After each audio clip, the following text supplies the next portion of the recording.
Hello and welcome to conquer exam. हम आपके लिए लेकर आए हैं जनरल साइंस के 1000 मोस्ट इंपॉर्टेंट एमसीक्यूज की सीरीज का पार्ट 7। अगर आप किसी भी कॉम्पिटिटिव एग्ज़ाम की तैयारी कर रहे हैं तो ये वीडियो आपके लिए काफ़ी यूज़फुल होने वाली है। तो आइए वीडियो को शुरू करते हैं। हमारा पहला क्वेश्चन है, ozone layer is present in, तो इसका राइट आंसर हो जाएगा option C, stratosphere. Ozone layer कौन सी लेयर में प्रेजेंट होती है एटमॉस्फेयर की? स्ट्रेटोस्फेयर में। यहाँ पर हम थोड़ा एटमॉस्फेयर की लेयर्स के बारे में जान लेते हैं। देखिए, एटमॉस्फेयर के अंदर टोटल 5 लेयर्स होती हैं और हम इसे याद रख सकते हैं एक निमोनिक TSMIE।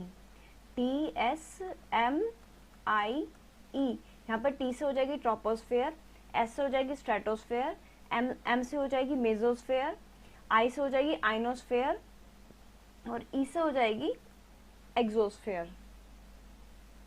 आइए नेक्स्ट क्वेश्चन देखते हैं। The medical test used for dengue fever is, इसका राइट आंसर हो जाएगा option C, tourniquet test. Dengue को कंफर्म करने के लिए जो टेस्ट परफॉर्म किया जाता है उसको हम बोलते हैं टॉर्निक्यू टेस्ट। आइए हम और ऑप्शंस को भी एक्सप्लोर कर लेते हैं थोड़ा। जो विडल टेस्ट है, विडल टेस्ट परफॉर्म किया जाता है टाइफाइड फीवर को कंफर्म करने के लिए। एलिसा टेस्ट होता है HIV को कंफर्म करने के लिए। और जो CD4 CD8 काउंट का रेशियो जो होता है ये जानने के लिए होता है, हमारे जो इम्यून सिस्टम है उसकी स्ट्रेंथ को जानने के लिए हम कराते हैं CD4 CD8 काउंट का रेशियो। ठीक है, आइए नेक्स्ट क्वेश्चन देखते हैं।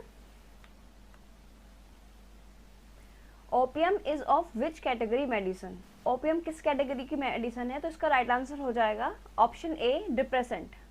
ओपियम क्या है? एज अ डिप्रेसेंट यूज करते हैं हम ओपियम को। डिप्रेसेंट का क्या काम होता है? जो हमारे ब्रेन और बॉडी के बीच में जो मैसेज ट्रैवल करते हैं ना, उनकी स्पीड को ये क्या कर देती है? स्लो डाउन कर देती है। आइए हम और ऑप्शंस को भी एक्सप्लोर कर लेते हैं। जैसे स्टिमुलेंट होते हैं, स्टिमुलेंट कौन से होते हैं? ये क्या करते हैं? ये जो हमारे मैसेज ट्रैवल करते हैं हमारी बॉडी और हमारे ब्रेन के बीच में जो मैसेज ट्रैवल होता है उसको क्या कर देती है? स्पीड अप कर देती है। और सबसे कॉमन स्टिमुलेंट आपने देखे होंगे, जैसे कैफीन कंटेनिंग जो प्रोडक्ट्स होते हैं, जैसे टी हो जाएगा, कॉफ़ी हो जाएगा या फिर कोल्ड ड्रिंक्स जो होते हैं, ये क्या होते हैं? इनके अंदर जो कैफीन होता है वो एक स्टिमुलेंट होता है। ठीक है, तो स्टिमुलेंट का काम क्या होता है कि जो मैसेज ट्रैवल करता है हमारी बॉडी, ब्रेन से बॉडी में, उसको क्या करते हैं? स्पीड अप कर देते हैं। सी ऑप्शन देखते हैं, हेलुसिनोजेनिक। जो हेलुसिनोजेनिक ड्रग्स होते हैं इनका क्या काम होता है? ये रिक्रिएशनल पर्पस के लिए इस्तेमाल किए जाते हैं। हेलुसिनोजेनिक ड्रग्स को लेने के बाद इंसान जो है रियलिटी में और ड्रीम्स में फर्क नहीं कर पाता है। आइए नेक्स्ट क्वेश्चन देखते हैं। The urine sample of A diabetic patient contains, इसका राइट आंसर हो जाएगा ऑप्शन सी, ग्लूकोज। अगर किसी इंसान को डायबिटीज हो जाती है तो उसके यूरिन में बहुत ज़्यादा मात्रा में ग्लूकोज पाया जाता है। जब हमारे ब्लड के अंदर ग्लूकोज की मात्रा बहुत ज़्यादा बढ़ जाती है तो हमको हो जाती है डायबिटीज़। और ये किसकी वजह से होती है? इंसुलिन की कम सिक्रीशन की वजह से। जैसा कि हम जानते हैं कि इंसुलिन रिस्पॉन्सिबल होता है हमारे ब्लड के अंदर ग्लूकोज के लेवल को मेंटेन करने के लिए, उसको रेगुलेट करने के लिए। तो जब इंसुलिन हमारी बॉडी के अंदर कम होता है, यानी कि जो पैनक्रियाज है, इंसुलिन को कौन सिक्रीट करता है? पैनक्रियाज। जब पैनक्रियाज इंसुलिन को सिक्रीट नहीं करते हैं, फिर कम सिक्रीट करते हैं, तो हमारे ब्लड के अंदर ग्लूकोज की मात्रा बढ़ जाती है। आइए नेक्स्ट क्वेश्चन देखते हैं। How does the plant cell differ from the animal cell? तो प्लांट सेल और एनिमल सेल में क्या डिफरेंस होता है? तो यहाँ पे इसका राइट आंसर हो जाएगा option B, presence of cell wall. Plant के अंदर सेल वॉल प्रेजेंट होती है जो कि बनी होती है सेल्यूलोज की। और इसका फंक्शन क्या होता है? It provides shape and rigidity to the plant. आइए नेक्स्ट क्वेश्चन देखते हैं। Body temperature is regulated by, इसका राइट आंसर हो जाएगा ऑप्शन सी, हाइपोथैलेमस। हाइपोथैलेमस ही रिस्पॉन्सिबल है हमारी बॉडी के टेम्परेचर को कंट्रोल करने के लिए। हाइपोथैलेमस के अदर फंक्शन होते हैं, जैसे ये हमारी हंगर को, हंगर हो जाएगी, हंगर, ये हमारी हंगर, थ्रस्ट, हंगर हो जाएगा, थ्रस्ट हो जाएगा, और जिससे स्वेट होगा एटसेट्रा, इन सब चीज़ों को कंट्रोल करने में मदद करता है हाइपोथैलेमस।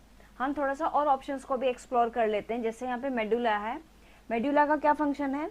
मेडुला का फंक्शन है ये हमारे हार्ट एक्शन, रेस्पिरेशन, कफिंग और स्नीजिंग को कंट्रोल करने में मदद करता है। ठीक है, नेक्स्ट ऑप्शन हो जाएगा थैलेमस। थैलेमस का क्या फंक्शन है, ये हमें मदद करता है, हमारी स्लीप साइकिल को रेगुलेट करता है। अलर्टनेस, जो हम अलर्टनेस महसूस करते हैं इसी की वजह से कर पाते हैं, वेकफुलनेस। और थैलेमस हमें और मदद करता है पेन, कोल्ड या फिर हीट को महसूस करने में, यानी कि जो फील होता है पेन या फिर हीट या फिर कोल्ड को जो हम फील कर पाते हैं, हम थैलेमस की वजह से पेन, कोल्ड या फिर हीट को महसूस कर पाते हैं। नेक्स्ट ऑप्शन हो जाएगा हमारा सेरिबेलम। सेरिबेलम मदद करता है हमारे बॉडी का जो हम बैलेंस को मेंटेन कर पाते हैं वो सेरिबेलम की वजह से कर पाते हैं।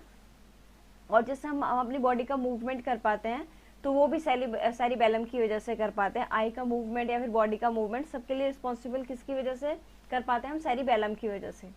आइए नेक्स्ट क्वेश्चन देखते हैं। Which of the following is not a reflex action. देखिए रिफ्लेक्स एक्शन पहले जान लेते हैं क्या होता है। रिफ्लेक्स एक्शन वो एक्शंस होते हैं जो अपने आप हो जाते हैं, यानी कि कैसे होते हैं, इनवॉलेंट्री। ये कैसे होते हैं, बियॉन्ड आवर कंट्रोल। जैसे कि जो हार्ट बीट है, क्या हम उसे कंट्रोल कर सकते हैं, वो कैसी हो जाएगी, इनवॉलेंट्री। ठीक है, जो हमारे कंट्रोल के बियॉन्ड हो वो कैसा हो जाता है, इनवॉलेंट्री। ठीक है, ब्रीदिंग है, ब्रीदिंग हमारे कंट्रोल के बियॉन्ड है, क्योंकि हम जब सो रहे होते हैं हम तब भी ब्रीद कर रहे होते हैं, तो कैसा हो जाएगा फंक्शन, इनवॉलेंट्री, कि हमारे कंट्रोल में नहीं है। और जो हमारे कंट्रोल में होता है वो होता है वॉलेंट्री। जैसे कि इसमें राइट ऑप्शन हो जाएगा हमारा option D, movement of hands.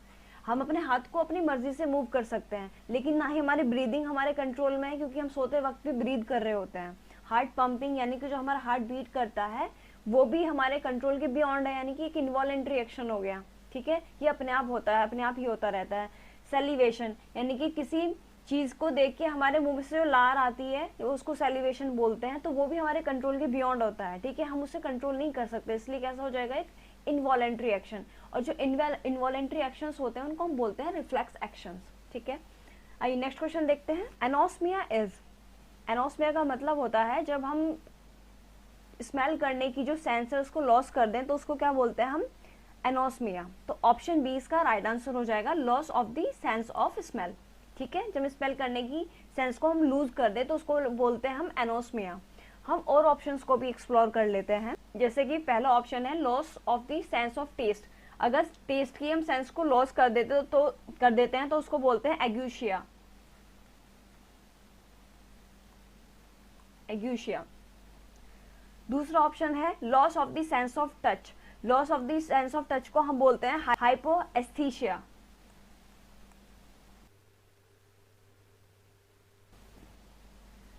और नेक्स्ट ऑप्शन है loss of the sense of heat. Touch या फिर हीट की जो टच करने की या फिर हीट की जो सेंस है वो दोनों ही को क्या बोलते हैं हम, हाइपोएस्थीसिया। आइए नेक्स्ट क्वेश्चन देखते हैं। The main use of sweat is, तो स्वेट का जो मेन यूज है वो क्या होता है, इसका राइट आंसर हो जाएगा option A, to maintain body temperature. Body के टेम्परेचर को मेंटेन करने के लिए ही स्वेटिंग होती है। स्वेटिंग को और हम किस नाम से आते हैं, परस्पिरेशन। स्वेटिंग को और क्या बोलते हैं हम, जो स्वेटिंग होती है उसको क्या बोलते हैं, परस्पिरेशन।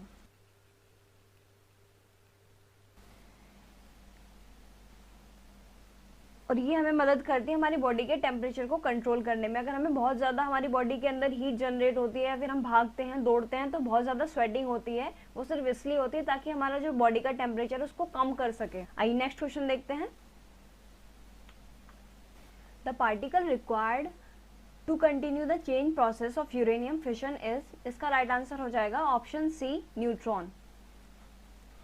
यूरेनियम का जो फिशन की जो रिएक्शन है उसको कंटिन्यू कराने के लिए हमें न्यूट्रॉन की जरूरत पड़ती है। हम थोड़ा सा फिशन के बारे में डिटेल में जान लेते हैं। देखिए न्यूक्लियर फिशन में क्या होता है, एक न्यूट्रॉन जाके यूरेनियम के न्यूक्लियस पे जाके हिट करता है, उसको स्प्लिट कर देता है दो छोटे न्यूक्लियस में, यानी कि किसी और न्यूक्लियस में कन्वर्ट हो जाते हैं और बहुत सारी एनर्जी रिलीज होती है इस प्रोसेस में। ठीक है, और प्रोड्यूस होते हैं फिर से, जैसे यहाँ पे हमने एग्जांपल के लिए ले लेके 3 न्यूट्रॉन्स और प्रोड्यूस हो गए, और जो ये 3 इस प्रोसेस में न्यूट्रॉन्स प्रोड्यूस हुए हैं ये और 3 यूरेनियम के न्यूक्लियस को जाके हिट करेंगे और उसको स्प्लिट कर देंगे फिर से 2 अलग अलग न्यूक्लियस में। ठीक है, और अगेन ये प्रोड्यूस करेंगे, हर एक यूरेनियम का न्यूक्लियस प्रोड्यूस करेगा फिर से 3-3 न्यूट्रॉन्स, जो फर्दर किसी यूरेनियम के न्यूक्लियस को जाके फिर से स्प्लिट करा देंगे। तो इस तरह से ये चेन रिएक्शन शुरू होती है और ये कैसा होता है, अनकंट्रोल्ड रिएक्शन होता है। इसको हम कहाँ यूज करते हैं, ये यूज होता है एटम बम को बनाने में, न्यूक्लियर फिशन को यूज करते हैं हम एटम बम को बनाने में, क्योंकि ये एक अनकंट्रोल्ड रिएक्शन है, एक बार शुरू हो जाती है तो फिर बहुत ज्यादा एनर्जी रिलीज होती ही रहती है। ठीक है, आइए नेक्स्ट क्वेश्चन देखते हैं। फोटोसिंथेसिस अकर्स इन, इसका राइट आंसर हो जाएगा ऑप्शन सी क्लोरोप्लास्ट। फोटोसिंथेसिस कहाँ पे होता है, क्लोरोप्लास्ट के अंदर होता है। देखिए क्लोरोप्लास्ट का क्या फंक्शन होता है, ये कन्वर्ट कर देता है सोलर एनर्जी को केमिकल एनर्जी में। क्लोरोप्लास्ट का क्या काम होता है, ये सोलर एनर्जी को कन्वर्ट कर देता है केमिकल एनर्जी में। केमिकल एनर्जी यानी कि ग्लूकोज में कन्वर्ट कर देता है, जो कि प्लांट जो है एज अ फूड इस्तेमाल करते हैं। और इस प्रोसेस के अंदर ग्लूकोज भी प्रोड्यूस होती है और ऑक्सीजन भी प्रोड्यूस होती है। और जो सोलर एनर्जी को केमिकल एनर्जी में कन्वर्ट होने के प्रोसेस को ही हम क्या बोलते हैं, फोटोसिंथेसिस। और देख लेते हैं क्लोरोप्लास्ट के अंदर क्लोरोफिल कंटेन करता है। क्लोरोफिल का क्या काम होता है, ये एब्जॉर्ब करता है लाइट एनर्जी फोटोसिंथेसिस को परफॉर्म कराने के लिए, ताकि फोटोसिंथेसिस का प्रोसेस हो सके। क्लोरोफिल उसके लिए क्या एब्जॉर्ब करता है, लाइट एनर्जी। आइए नेक्स्ट क्वेश्चन देखते हैं। The silk worm thrives on, इसका राइट आंसर हो जाएगा option D mulberry leaves. Mulberry leaves के ऊपर थ्राइव करती है, यानी कि मलबरी लीव्स को ही खाती हैं क्या, जो सिल्क वॉर्म्स होती हैं वो क्या किसको खाती हैं, मलबरी लीव्स को। और सिल्क वॉर्म को हम इस्तेमाल करते हैं सेरिकल्चर में, ताकि हम सिल्क को प्रोड्यूस कर सकें। आइए नेक्स्ट क्वेश्चन देखते हैं। From which part of cinchona plant quinine is obtain, इसका राइट आंसर हो जाएगा ऑप्शन ए स्टेम बार्क। जो क्विनीन है उसको हम ऑब्टेन करते हैं सिंकोना प्लांट के स्टेम बार्क से, यानी कि जो उसकी छाल होती है उसको, उससे हमको मिलता है क्विनाइन। और क्विनाइन को हम यूज करते हैं मलेरिया को ट्रीट करने के लिए। मलेरिया को कौन कॉज करता है, प्लाज्मोडियम पैरासाइट। और इसको स्प्रेड कौन करता है, एनोफिलीज मॉस्किटो। आइए नेक्स्ट क्वेश्चन देखते हैं। Who propounded the theory of evolution? तो एवोल्यूशन की जो थ्योरी है वो किसने प्रोपाउंड की है, इसका राइट आंसर हो जाएगा ऑप्शन बी डार्विन। डार्विन ने प्रोपाउंड की थी एवोल्यूशन की थ्योरी। इसको हम theory of evolution by natural selection के नाम से भी जानते हैं। आइए नेक्स्ट क्वेश्चन देखते हैं। Which is the oldest organism on earth, earth के ऊपर सबसे ओल्डेस्ट ऑर्गेनिज्म कौन सा है, तो इसका राइट आंसर हो जाएगा ऑप्शन ए blue green algae.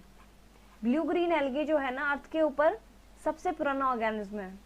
Blue green algae को हम साइनोबैक्टीरिया के नाम से भी जानते हैं। ये सबसे पहला प्लांट है जिसने सनलाइट और वाटर को यूज करके अपना खाना बनाया था। उस प्रोसेस में प्रोड्यूस हुई थी ऑक्सीजन, जो कि बाद में एटमॉस्फेयर में फैल गई, जिसकी वजह से बाद में जो और ऑर्गेनिज्म है अर्थ पे वो डेवलप हो पाए। आइए नेक्स्ट क्वेश्चन देखते हैं। Which one of the following is used as rat poison, इसका राइट आंसर हो जाएगा option D zinc phosphide. Zinc phosphide को हम ऐसा रेड पॉइजन की तरह इस्तेमाल करते हैं। और रेड पॉइजन को खाने के बाद जिसके अंदर होता है जिंक फॉस्फाइड, रेड के स्टमक में प्रोड्यूस होती है फॉस्फीन गैस, जिसकी वजह से चूहों की डेथ हो जाती है। आइए नेक्स्ट क्वेश्चन देखते हैं। बलून्स आर फिल्ड विद, इसका राइट आंसर हो जाएगा ऑप्शन बी हीलियम। जो बलून्स होते हैं जो एयर में राइज कर पाते हैं बलून्स, वो किसकी वजह से राइज कर पाते हैं, क्योंकि उनके अंदर कंटेन करती है हीलियम गैस। हीलियम गैस क्योंकि लाइट होती है एयर से, यानी कि उसका वजन जो होता है एयर से कम होता है, वो लाइटर होती है, जिसकी वजह से वो ऊपर राइज कर, जैसा कि हम जानते हैं जो लाइट एयर होगी वो क्या ऊपर की तरफ राइज करेगी। और क्योंकि हीलियम जो है वो लाइटर देन एयर है, जो हम उसको बलून के अंदर फिल कर देते हैं तो बलून भी ऊपर की तरफ राइज करता है, क्योंकि उसके अंदर ऐसी गैस भरी हुई है जो कि लाइटर देन एयर है, तो वो ऊपर की तरफ राइज करते हैं। आइए नेक्स्ट क्वेश्चन देखते हैं। Which one of the following is called dry ice, इसका राइट आंसर हो जाएगा option C frozen carbon dioxide. Dry ice क्यों कहते हैं इसको, क्योंकि जो हमारी जो फ्रोजन कार्बन डाइऑक्साइड है ये क्या होती है, जब इसको हम पिघलाते हैं तो क्या किस में कन्वर्ट हो जाती है, सॉलिड से डायरेक्ट किस में कन्वर्ट हो जाती है, डायरेक्ट कन्वर्ट होती है गैस में। ठीक है, ये लिक्विड जो स्टेट है उसको स्किप कर देती है, तो ये ड्राई रहती है, इसलिए ड्राई शब्द हमने इस्तेमाल किया इसका कि सूखी हुई आइस है, क्योंकि ये कभी लिक्विड में कभी कन्वर्ट ही नहीं होती है। ठीक है, इसी वजह से इसको क्या बोलते हैं, ड्राई आइस। और हमें पता है कि सॉलिड से गैस में कन्वर्ट होने की प्रोसेस को हम क्या बोलते हैं, सब्लिमेशन। आइए नेक्स्ट क्वेश्चन देखते हैं। Chemical used for preservation of eatable items is, इसका राइट आंसर हो जाएगा ऑप्शन सी सोडियम बेंजोएट।